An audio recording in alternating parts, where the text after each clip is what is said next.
जय हिंद।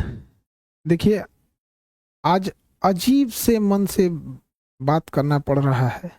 बड़ी दुखद खबर के साथ अचानक से सब चीज चल रहा था। कहीं कुछ कुछ लोगों से कॉल आने लगा कि सर आप न्यूज़ देखिए, या फिर ऐसे ऐसे घटना हुई है कि रोशन सर के भाई की नेपाल में संदिग्ध स्थिति में डेथ हो गई। तो हमें कुछ देर के लिए विश्वास ही नहीं हुआ। हमको लगा कि ऐसे बोल रहा है सब। आजकल फेक न्यूज वगैरह के चक्कर में हमको लगता है ऐसा, तो हम डांटे भी, तुम लोग को ये सब नहीं समझ में आता है, कुछ से कुछ बोलते रहता है। तो कुछ पल के लिए विश्वास नहीं हुआ कि ऐसे कैसे हो सकता है। फिर धीरे धीरे कुछ लोग न्यूज भेजने लगे, फिर न्यूज पे देखे। जब न्यूज देखे ना, तो पैर के नीचे से जमीन खसक गया। एक समय एक कैसा अजीब करवट ले रहा है, किस दौर में, किस स्थिति में समय चला गया है, आखिर ऐसे कैसे हो गया।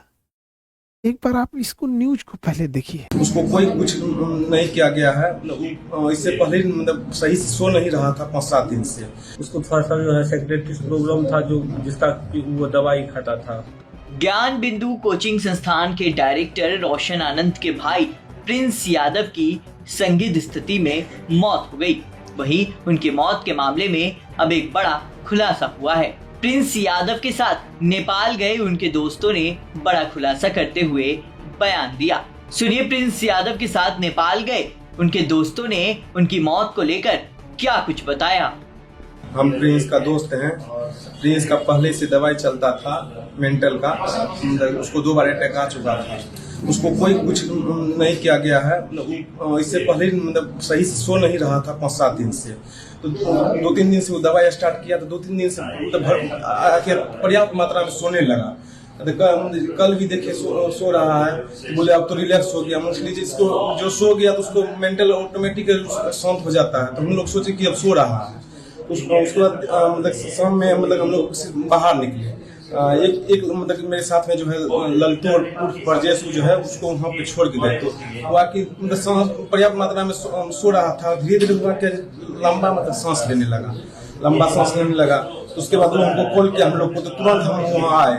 मतलब हम जितना भी थे साथी उसको तो एम्बुलेंस मंगवाए। एम्बुलेंस यहाँ न्यूरो हॉस्पिटल लेकर आए, समझे। तो वही उसी एक क्रम में उसका डेथ हो गया।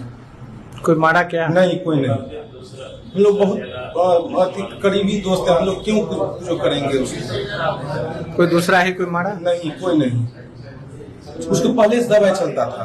हम लोग जो है 3 तारीख को प्रिंस के साथ यहाँ नेपाल आए हुए थे और नेपाल में अलग अलग होटल में रह रहे थे। इस घटना के रात में अचानक क्या हुआ कि हम लोग 6 बजे का प्रिंस खाना वाना खा करके अच्छा से सो गया था दवाई खा करके। उसको थोड़ा सा जो है सेक्रेटरी प्रॉब्लम था, जो जिसका वो दवाई खाता था। घटना के दिन हम लोग जो है यानी कि इनरवा घूमने के लिए थोड़ा सा चल गए थे, क्योंकि वो सोता था। तो हम लोग सोचे तब तो घूम आते थोड़ा देर। वो पूरा सामान ही था। और यानी जब हम लोग घूम के आए, जब घूमने गए तो वहाँ फोन आया कि इससे इसका तबीयत खराब हो चुका है। तो जब तक हम लोग आए तब तक एम्बुलेंस में बिठा करके हॉस्पिटल ले गए। तो हॉस्पिटल में प्रयास किया बचाने का, लेकिन बचाया नहीं जा सका। उसको हम लोगों में से किसी के द्वारा मारपीट नहीं किया गया है, न ही किसी अन्य व्यक्ति के द्वारा मारपीट किया गया है। कोई मारा नहीं है। वो जो है बीमारी के कारण मतलब सेक्रेटरी का बहुत समय दवाई खा रहा था, उसी के कारण मरा है। पटना के ज्ञान बिंदु कोचिंग संचालक रोशन आनंद के भाई प्रिंस यादव की नेपाल के विराट नगर में हुई मौत को लेकर नेपाल पुलिस की जांच में बड़ा खुलासा सामने आया।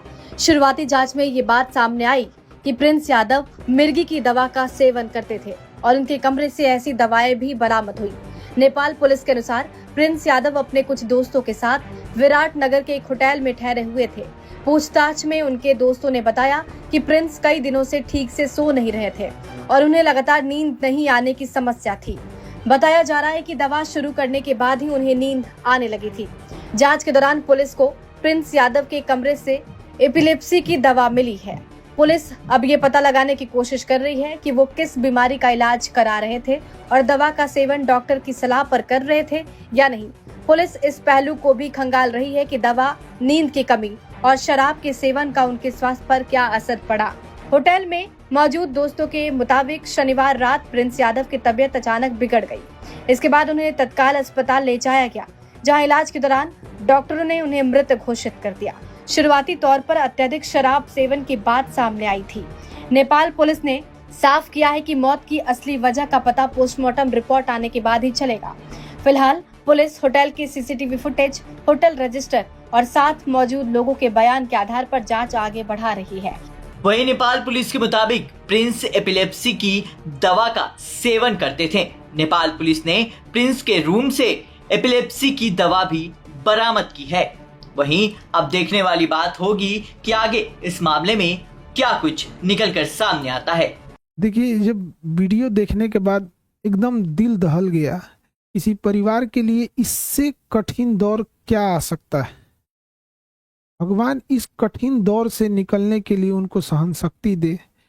इतनी भयानक स्थिति और इतनी कठोर स्थिति में वो कैसे निकल पाएंगे लोग। इस घटना के बाद पता नहीं कैसे परिवार सहन करेगा इसको। इस कठिन दौर में हमारी संवेदना परिवार के साथ है।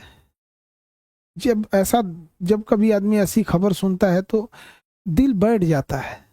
किसी के परिवार के साथ ऐसा ना हो, दुश्मन के परिवार के साथ भी ऐसा ना हो। हमारी पूरी संवेदना है परिवार के साथ। हमसे जो संभव हो सकेगा, हम अभी परिवार किसी बात करने की स्थिति में नहीं होगा।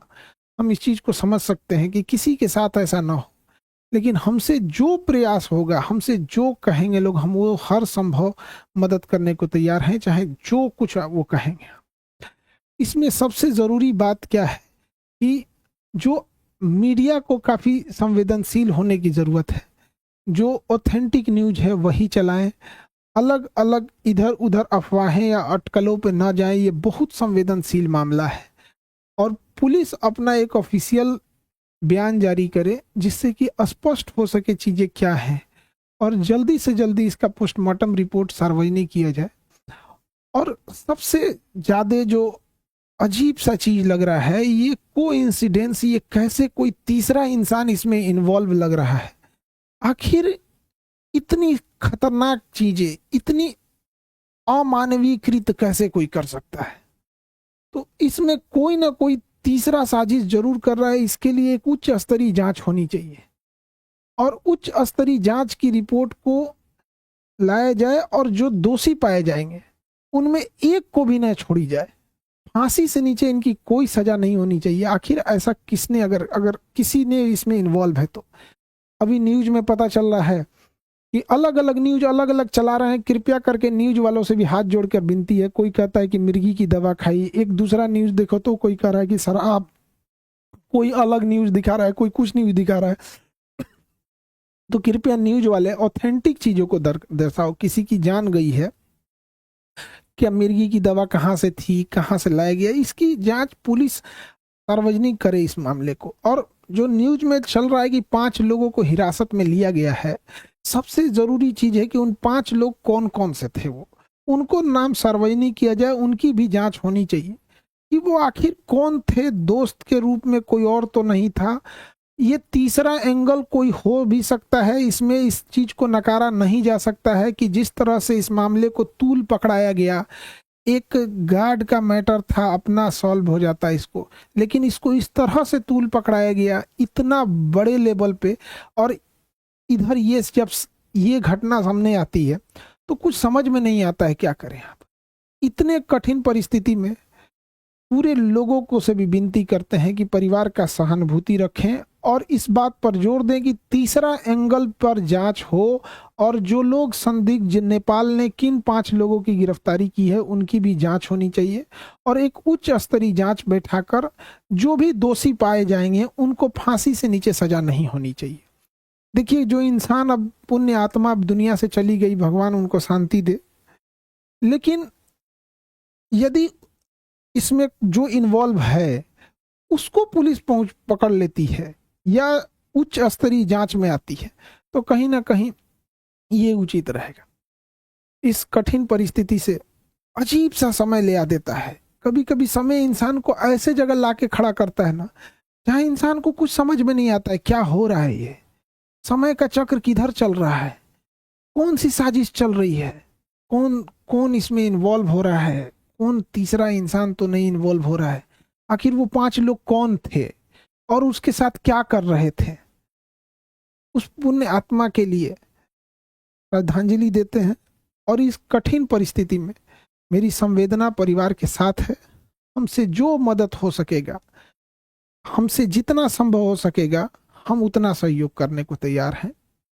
लेकिन सबसे जरूरी चीज है कि पुलिस को इसमें आके एक ऑफिशियल प्रेस विज्ञप्ति जारी करनी चाहिए और जल्दी से जल्दी जो रिपोर्ट है उसे सार्वजनिक करनी चाहिए, ताकि चीजें सही दिशा में जाए। मेरी संवेदना परिवार के साथ है। अब ऐसी परिस्थिति में इंसान को कुछ बोलना भी बड़ा अजीब सा लगता है कि क्या इंसान बोले, ऐसा समाज समय कहाँ ले आके खड़ा कर देता।